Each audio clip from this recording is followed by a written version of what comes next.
Hi everyone. Now we are doing center of a group. Centre of group की definition में हमारे पास क्या है कि अगर G एक ग्रुप है देन Z हमने क्या कहा है सेंटर ऑफ अ ग्रुप. इसको हम CZ से भी रिप्रेजेंट कर सकते हैं या ZG से भी रिप्रेजेंट कर सकते हैं.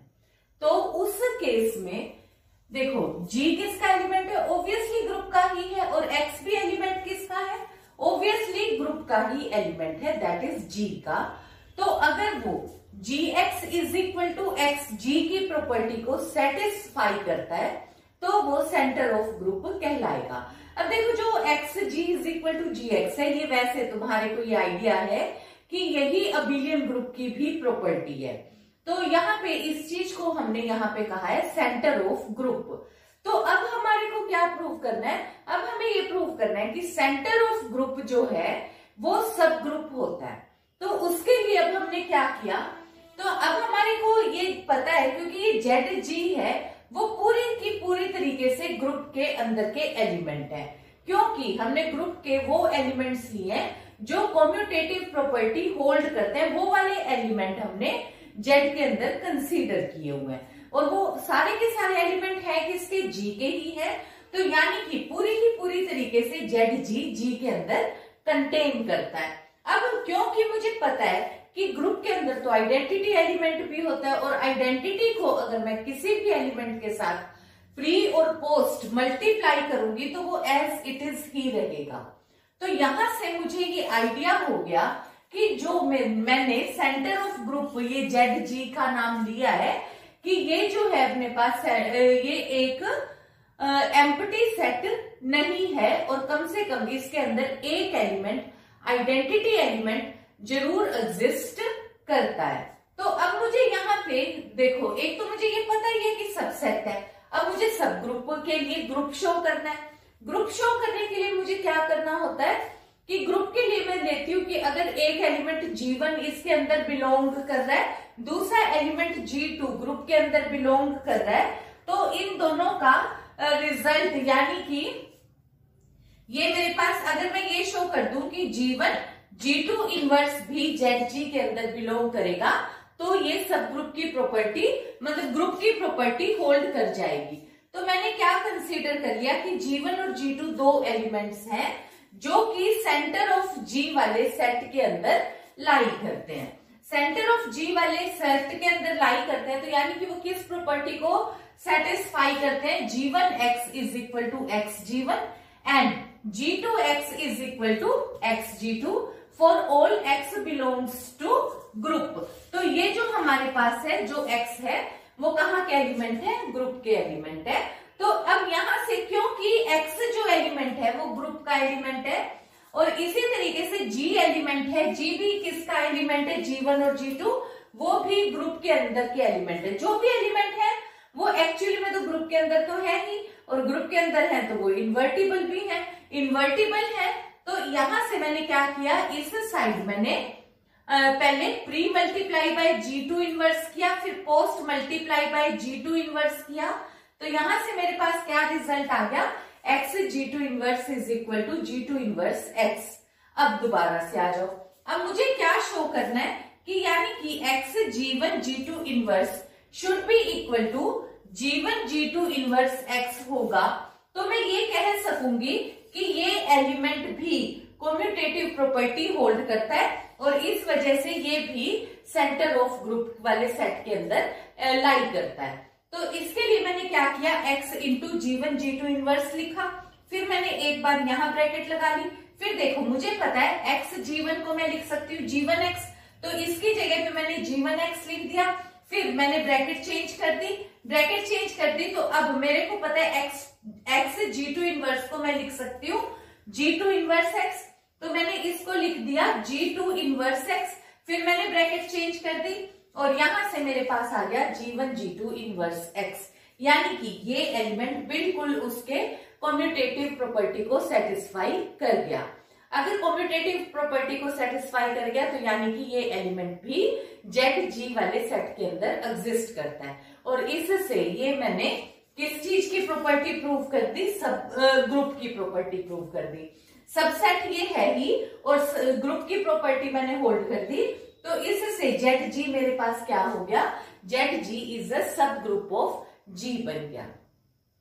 अब देखो एक अपने पास है कि मान लो कि एक जी अबिलियन है, तो यहां अपने को कहा हुआ है कि अगर जी अबिलियन है तो center of G will be equal to G होगा, और अगर center of G is equal to G आया है तो इसका मतलब क्या है कि ग्रुप अबिलियन है, IFF है। तो अब हम इस रिजल्ट को भी डिस्कस कर लेते हैं। देखो अगर हमें दिया हुआ है कि Z G is equal to G है, तो यानी कि जी जो है वो जेड जी वाली प्रॉपर्टी को सेटिस्फाई करता है।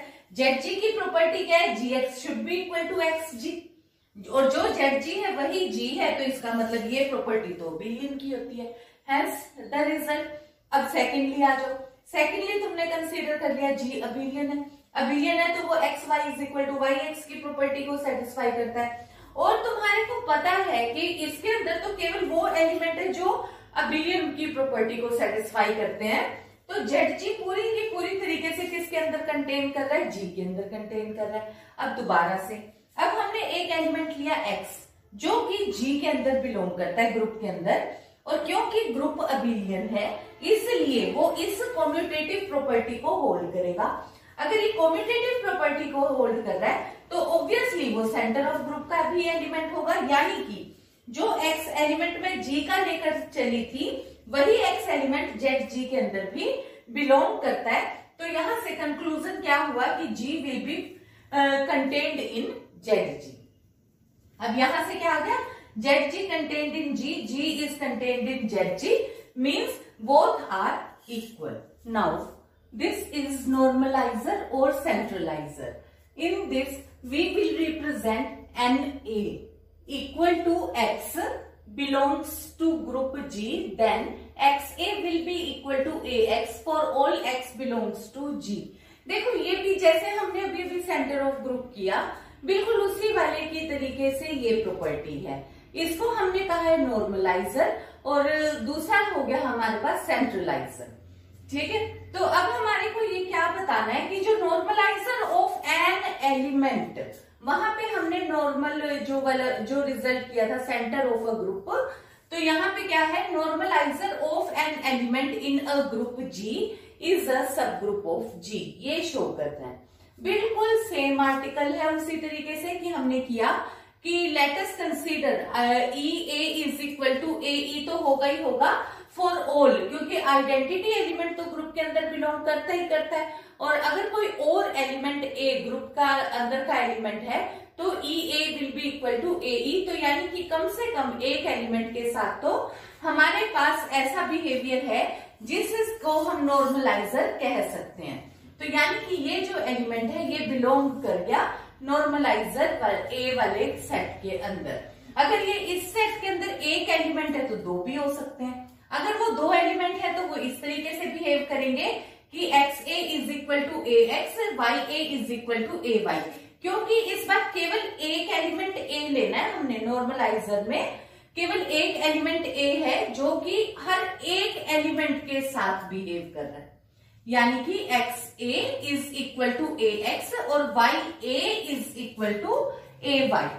तो अब यहाँ पे ये रिजल्ट के अकॉर्डिंग हमने प्री और पोस्ट मल्टीप्लाई किया वाई इनवर्स से, तो ये बन गया A Y inverse is equal to Y inverse A. फिर हमने किया ए के साथ ही रिजल्ट शो करना है, तो A x Y inverse is equal to A X, ये हमने यहाँ पे ब्रैकेट चेंज करी, ए एक्स की जगह पे एक्स ए किया, फिर ब्रैकेट चेंज कर दी, इधर चेंज करी तो वाई इनवर्स ए को इस तरीके से लिख लिया, फिर ब्रैकेट चेंज करी तो फिर ये एक्स वाई इनवर्स बन गया। तो यहां से हमारे पास क्या रिजल्ट बना कि एक्स वाई इनवर्स भी नॉर्मलाइजर ए वाले सेट के अंदर बिलोंग करता है, और इसलिए ये नॉर्मलाइजर ए जो है वो सब ग्रुप ऑफ जी बन गया। अब दोबारा से अब हमारे को यहाँ क्या शो करना है? देखो अब हमने करा है दो, एक तो सेंटर ऑफ ग्रुप, एक नॉर्मलाइजर ऑफ ग्रुप। तो तुम्हारे को अब यहाँ पे ये समझना है कि जो ये सेंटर ऑफ ग्रुप है ये पूरी की पूरी तरीके से नॉर्मलाइजर ग्रुप के अंदर बिलोंग करता है। अदरवाइज ये आर्टिकल देख के तो हमें लग रहा है कि वही चीज कर रहे हैं, नॉर्मलाइजर है, सेंट्रलाइजर है, सेंटर ही हो गया। तो यहाँ अब हमारे पास क्या चीज है, सेंटर ऑफ ग्रुप है। तो ये जो अगर कोई भी एलिमेंट सेंटर ऑफ ग्रुप के अंदर है तो वो एलिमेंट, और जी कोई भी any element belongs to group है, तो वो उसके साथ x G is equal to G x की प्रॉपर्टी सेटिस्फाई करेगा। अब यहाँ पे अब अपने पास नॉर्मलाइजर में क्या होता है कि नॉर्मलाइजर ऑफ ए यूज किया, यानी कि एक एलिमेंट का। तो उस केस में ए अगर ग्रुप के अंदर का एलिमेंट है, क्योंकि कोई भी जो एलिमेंट है वो बेसिकली ग्रुप के अंदर का तो एलिमेंट होगा ही होगा, तो जो ए एलिमेंट है ग्रुप का, तो वो हमारे पास इस प्रॉपर्टी के according x a will be equal to A x होगा, क्योंकि एक्स बिलोंग करता है नॉर्मल ग्रुप में। तो यहां से अब अपने पास क्या हो गया, so for all X belongs to Z G, कि अगर कोई भी एलिमेंट एक्स जेड जी के अंदर बिलोंग करता है तो इसका मतलब क्या हो गया कि एक्स नॉर्मलाइजर ए के साथ तो वही बिहेवियर करेगा ही करेगा, क्योंकि सेंटर वाला एलिमेंट किस तरीके से बिहेव करता है, ऐसे। तो ये जो सेंटर वाला एलिमेंट किसके अंदर बिलोंग करता है, ग्रुप के अंदर भी, और ग्रुप वाला एलिमेंट के साथ ये किस तरीके से बिहेव करता है, इस तरीके से करता है। तो यानी कि जो भी एलिमेंट जेड जी के अंदर है वो नॉर्मल ए के अंदर तो होगा ही होगा। तो यानी कि यहां से क्या कंक्लूजन निकला कि जो जेड जी एलिमेंट है वो पूरी की पूरी तरीके से एन ए के अंदर कंटेन करेगा। Again in this question we have let Z be additive group of integers, and for any positive integer n, let hn denote the set of all multiples of n. So we have to show that hn is a subgroup, and then we have to prove that for any two positive integers mn, if j and k are their highest common factor and least common multiplier, then hj is equal to hm plus hn। एक तो ये result prove करना है, दूसरा hk is equal to hm intersection hn, ये हमारे को prove करना है। तो देखो सबसे पहले तो हमारे पास क्या है, hn n multiple of z है, तो ये अपने को पता है, ये हम पहले भी लिख चुके हैं कि इंटीजर है, तो मान लो 7 से मल्टीप्लाई करा तो 7 के सारे मल्टीपल्स हो गए। तो n में हमारे पास किसी का भी मल्टीपल हम यूज कर सकते हैं, और क्योंकि 0 किसी से भी मल्टीप्लाई होने के बाद कम से कम एक कॉमन है, मतलब एक 0 वैल्यू तो हर एक के अंदर होगी, तो वो hn के अंदर भी होगी। तो इसका मतलब है कि hn नॉन एम्प्टी है, नॉन एम्प्टी है तो हम एक से ज्यादा भी एलिमेंट्स उसके अंदर कंसीडर कर सकते हैं। तो हमने 2 एलिमेंट्स कंसीडर कर लिए, और फिर इसमें क्योंकि ये hn है यानी कि n का मल्टीपल, यानी कि n हमने मान लो 9 ले लिया, तो एक एलिमेंट जैसे 9 इंटू 1 हो गया, एक 9 इंटू 2, 9 इंटू 3 टाइप। तो यानी कि जो a b है वो किसी भी तरीके से n के मल्टीपल हैं, तो ये हमने इस तरीके से इनको रिप्रेजेंट कर दिया। तो अब यहां से अपने पास फिर क्या हुआ कि a माइनस बी लिया, तो a माइनस बी हुआ तो n इंटू, क्योंकि यहां से जब इनको सब्ट्रैक्ट किया तो p माइनस क्यू आ गया, यानी कि a माइनस बी भी n का कोई ना कोई मल्टीपल है। देखो जैसे हमने मल्टीप्लिकेटिव ग्रुप के लिए किया था कि अगर एक्स वाई बिलोंग करता है ग्रुप में, तो x Y inverse belong set में, तो एक्स वाई इनवर्स भी उसी सेट में अगर बिलोंग करता है तो वो ग्रुप की प्रॉपर्टी होल्ड करता है।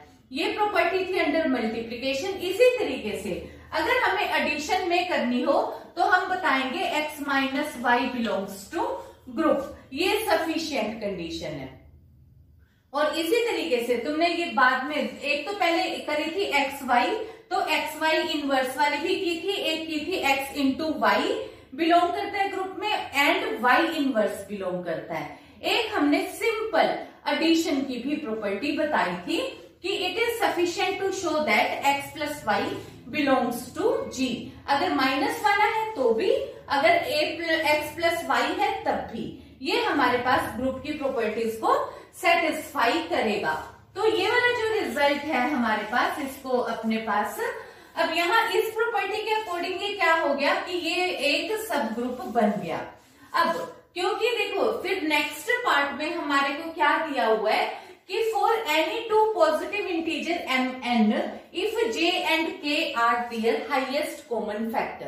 तो अब देखो क्योंकि मुझे हाईएस्ट कॉमन फैक्टर बताना है, एलसीएम बताना है, तो इस करके मैंने तुम्हारी कन्वीनियंस के लिए ये काम भी हमें नहीं करना है, तो ये वाला भी हम बस जस्ट यहाँ पे अंडरस्टैंडिंग के लिए किया है कि एच एम एक सब ग्रुप है, एक सब ग्रुप में यानी कि वो हमने ले लिया एच 6 का मल्टीपल है, सपोज 6 का मल्टीपल है तो उसके अंदर कौन से एलिमेंट आ गए, 0, 6, 12, 18 ऐसे माइनस वाले भी, और फिर एन है, एन हमने सपोज एच 9 के मल्टीपल ले लिए, 9 के मल्टीपल लिए तो 0 plus minus 9 plus minus 18 plus minus 27। अब देखो जब हमने यहाँ पे इनका पहले रिजल्ट लिया है हाईएस्ट कॉमन फैक्टर, तो तुम्हें पता है कि 6 और 9 का कॉमन फैक्टर कितना है, हाईएस्ट कॉमन फैक्टर 3, तो वो मैंने यहाँ पे एच जे को मैं तुम्हारे को बता रही हूँ कि वैसे माइंड में कंसीडर कर लो 3, H J is equal to 3, और एच के क्या है, हाईएस्ट कॉमन मल्टीप्लायर, तो 6 और 9 का ये अपने पास एलसीएम लिस्ट कॉमन मल्टीप्लायर अपने पास कितना हो जाएगा, 6 और 9 का लिस्ट कॉमन मल्टीप्लायर हमारे पास आता है 18, तो वो हमने यहाँ पे एच के को 18 लिख लिया, एच 18, ठीक है। तो ये अपने पास अब यहाँ से ये केवल अंडरस्टैंडिंग के लिए, इसका आर्टिकल में या क्वेश्चन के टाइम करने की जरूरत नहीं है, और कन्वीनियंस हो तो अपने रफ वर्क में तुम कर सकते हो। तो यहाँ पे अपने पास फिर रिजल्ट में क्या आ गया, क्योंकि हमने highest common factor of M N क्या कंसीडर किया, जे, और एलसीएम एम एन का कंसीडर किया के, और क्योंकि अभी भी फर्स्ट पार्ट के अकॉर्डिंग हमने किया है कि जो भी कोई एच के मल्टीपल्स हैं एच एन, वो सारे सब ग्रुप होंगे, एच एन सब ग्रुप है, तो इसका मतलब H M, H N, H J, H K, ये भी हमारे पास सब ग्रुप हो गए, जी के या जेड के, जेड क्योंकि हम इंटीजर का लेकर चल रहे हैं ना, तो इस बार हम जेड लिखेंगे, सब ग्रुप ऑफ जेड हो गए। तो इसमें अपने पास अब दोबारा से, क्योंकि अपने को पता है कि दो सब ग्रुप्स का एडिशन भी सब ग्रुप ही होता है, तो यहाँ पे जैसे अपने पास किस तरीके से हो गया कि जो दो एलिमेंट्स हैं, मान लो मैंने ये 6 के भी सारे के सारे एलिमेंट्स ले लिए, और 9 के भी मैं अगर इन दोनों के को प्लस कर देती हूँ तो 6 वाले भी सारे के सारे एलिमेंट्स आ गए, 9 वाले भी सारे के सारे, और ये भी अभी भी मेरे पास एक ग्रुप ही बनाएगा, क्योंकि इनके प्लस भी हैं, इनके माइनस भी हैं, तो वो सारे रिजल्ट मेरे पास अगेन होल्ड करेंगे। तो वो जो वैल्यू अपने पास है, क्यों, और फिर मुझे ये भी पता है कि जो इंटीजर्स हैं वो अबिलियन होते हैं, क्योंकि under addition abelian group integer में होल्ड करता है। इस वजह से चाहे मैं H M plus H N लिखूं, चाहे H N plus H M लिखूं, मुझे कोई फर्क नहीं पड़ता, तो ये मेरे पास एक सब ग्रुप हो गया। अब ये अगर मेरे पास अब एक सब ग्रुप है, तो फिर अब मैंने क्या किया, क्योंकि मुझे शो करना है H J is equal to H M plus H J, ठीक है, तो उसके अकॉर्डिंग मैंने एक एलिमेंट लिया एक्स का, जो कि मैं H M plus H N type में, मैंने x belongs to H M plus H N लिया, तो वो एलिमेंट किस टाइप का होगा, यानी कि कुछ पोर्शन इसका कुछ पोर्शन इसका, यानी कि 6 प्लस 9 से 15 भी इस बार तो ग्रुप में आएगा, तो 15 को मैं कैसे लिख सकती हूँ, और 30 भी आएगा, 30 को मैं कैसे लिख सकती हूँ, इन दोनों की 2 इंटू 6 प्लस 2 इंटू 9 ऐसे करके भी मैं लिख सकती हूँ। तो ये वाली वैल्यू मेरे पास कितनी हो गई, तो यहाँ पे मैंने x is equal to a M plus b N, ये जो ए बी है ये कोई दो नंबर है जो कि मान लो मैंने कुछ भी इंटीजर्स इनके साथ मल्टीप्लाई किया है, क्योंकि कुछ ना कुछ m का फैक्टर तो होगा ही, यानी कि 6 और 9 तो होगा ही होगा, और a भी कोई भी मल्टीप्लायर होगा, तो वो जो उसके बाद रिजल्ट बनेगा वो नंबर बनेगा x, और x वैल्यू मैंने किस में से कंसीडर करी है, H M plus H N, यानी कि वो मैं कैसे लिख सकती हूँ, अब इस नंबर से लिख सकती हूँ। और क्योंकि जो j है वो m और n का हाईएस्ट कॉमन फैक्टर है, यानी कि मैंने 6 और 9 का कॉमन फैक्टर कितना कंसीडर किया, 3, यानी कि 3 6 को भी डिवाइड करता है, 3 9 को भी डिवाइड करता है, तो 6 + 9 15 को भी डिवाइड करेगा, 30 को भी डिवाइड करेगा। तो मैंने इसको थ्योरी में कैसे लिखा कि J डिवाइड करता है M को, J डिवाइड करता है N को, तो इंप्लाइज दैट जो मैंने यहां से ये शेप बनाई थी A और B मल्टीप्लाई करने के बाद, तो J उस नंबर को भी डिवाइड करेगा। तो इसका मतलब क्या हो गया कि जो J है वो पूरी की पूरी तरीके से X को डिवाइड करेगा। तो X को डिवाइड करने का मतलब क्या हो गया कि इसी एक सेट में आएगा। HJ जो है, यानी कि मेरे पास जो भी नंबर आएगा वो 3 वाला, 3 6 9 8 वाले नंबर में से कोई एक होगा। तो यानी कि वो जो पूरी की पूरी तरीके से X नंबर है वो HJ वाले सेट के अंदर कंटेन करेगा ही करेगा। तो इस तरीके से मेरे पास फिर वैल्यू क्या हो गई, यानी कि HM + HN पूरी तरीके से HJ में कंटेन कर जाएगा।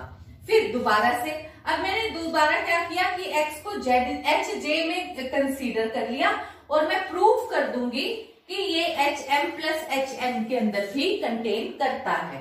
तो मेरे पास क्योंकि HJ का एलिमेंट है, HJ का एलिमेंट है, तो यानी कि इस बार जो Y एलिमेंट है वो कुछ ना कुछ J का मल्टीपल है, यानी कि 3 का मल्टीपल है। 3 का मल्टीपल है तो 7 × 3 21 वगैरह भी हो सकते हैं, कोई भी नंबर हो सकते हैं। अब क्योंकि वो 3 का मल्टीपल है और जो J नंबर है वो किस टाइप का नंबर मेरे पास आता है, J नंबर मैंने किस में से लिया, HJ में से। और J क्या चीज है, J is the common multiple highest common factor of Mn है। तो इसको मैं लिख सकती हूँ T × AM + Bn, ठीक है, क्योंकि J जो है वो मैंने किस तरीके से लिखा हुआ है, J डिवाइड्स। तो ये वाली वैल्यू AM + Bn मैंने लिख लिया और यहां से रिजल्ट क्या हो गया, T × AM + T × Bn। और ये वाली वैल्यू AM क्या चीज हो गई, T × ये वाला HM का मल्टीपल हो गया और ये वाली वैल्यू N का मल्टीपल हो गया। यानी कि ये जो एलिमेंट है पूरी की पूरी तरीके से कहां पे बिलोंग कर गया, HM + HN में बिलोंग कर गया। यहां से मेरे पास रिजल्ट होल्ड कर गया कि जो HJ एलिमेंट मैंने इनका हाईएस्ट कॉमन फैक्टर वाला लिया था वो पूरी की पूरी तरीके से HM + HN के अंदर कंटेन करता है। अगर और ऊपर मैं रिजल्ट प्रूव कर चुकी हूँ कि HM + HN HJ में कंटेन करता है। तो यहां से इन दोनों को जब मैंने कंबाइन किया तो मेरे पास रिजल्ट आ गया HJ = HM + HN। एक तो मुझे ये रिजल्ट प्रूव करना था, अब दोबारा अब मुझे क्या प्रूव करना है, HK = HM * HN। और इस बार ये मेरे पास क्या है, HK जो वैल्यू लिए वो LCM है, क्योंकि अब देखो X ये वाली वैल्यू अपने पास हो गई HM N K, ये सब ग्रुप है। और जैसे हमने करा ऊपर रिजल्ट में कि HM + HN भी सब ग्रुप है, इसी तरीके से हमें पता है कि सम ऑफ 2 सब groups is also a sub group. तो यहाँ पे इंटरसेक्शन ऑफ 2 सब groups is a sub group. तो HM * HN will be a sub group of Z। तो अगर ये सब ग्रुप इंटरसेक्शन है तो यहाँ पे X वैल्यू मैंने कंसीडर करी, X किसके अंदर का एलिमेंट है, इनके इंटरसेक्शन का, यानी कि X HM के अंदर का भी एलिमेंट है, X HN के अंदर का भी एलिमेंट है। अगर X HM के अंदर बिलोंग करता है तो यानी कि मैं X को M का मल्टीपल लिख सकती हूँ, इसी तरीके से X को N का मल्टीपल लिख सकती हूँ। तो मैंने लिख दिया X = AM and X = BN। यहाँ पे मैंने इस तरीके से लिख दिया BN।